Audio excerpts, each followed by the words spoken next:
Time now for the Comfort Zone, sponsored by John C. Flood. We do it all. Well, summer storms and aging infrastructure can all strain your home electrical systems. So how do you ensure your electrical systems are functioning properly? Well, here with helpful tips, as always, is Chris Thompson, Vice President of Marketing with John C. Flood. First of all, great to have you back, Chris, to chat with today. Yeah, I'm always happy to be here. It's a lot of fun. Well, let's talk about this. Why is it critical to schedule an inspection with a professional? I mean, I think sometimes we all think that we know what, well, we know how to do it ourselves, but in certain circumstances, we need the help from your guys. Yeah, absolutely. Older homes, obviously, in this area has a lot of older homes, so you want to get your electrical inspected. Obviously, you don't want to mess around with anything that's electrical and having any issues like that. So you want to make sure you check and see if you have older knob type wiring, older wiring that's just not up to code anymore. In the last 30 years, wiring has become so much more safer. And a lot of older homes just have a lot of old wiring. Check your electrical panel. If your electrical panel looks like it's already past its useful life, chances are you really need to have that inspected, because some of those older homes, I don't know if you remember the old glass type fuses and all those, those are just way outdated and they can be very, very dangerous. So you want to do that, and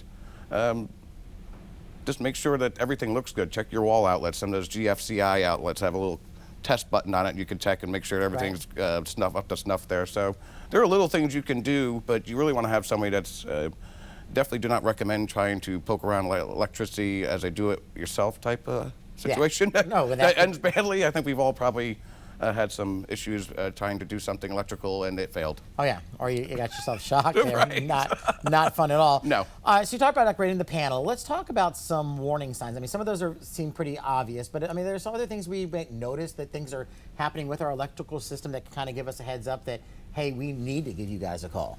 Well, there's flickering lights is not always a bulb. Okay. It could be a voltage or ampage issue, and that could be your wiring, or it could be your electrical panel, like you, or it could be both. And of course, if you smell something burning, we had something in our home probably 5 years ago. Our light in our bathroom, it was an old fluorescent light, and we had a little bit of a smell. And we went up there, and they had these old ballast up in there, and the one was almost completely melted. Oh wow! So, and it's just an old type of system, and it just was not up to snuff. And then, I mean, obviously, electrical fires and anything electrical can go bad really quick.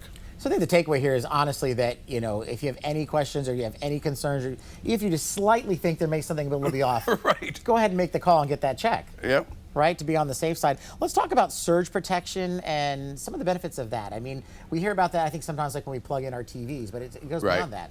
Well, surge protection is really important because a lot of people have very power-hungry appliances. I mean, we got, like last, we have a television in every home. We're tapping in a lot. So you want to make sure, and we can get some pretty gnarly summer storms that were electrical.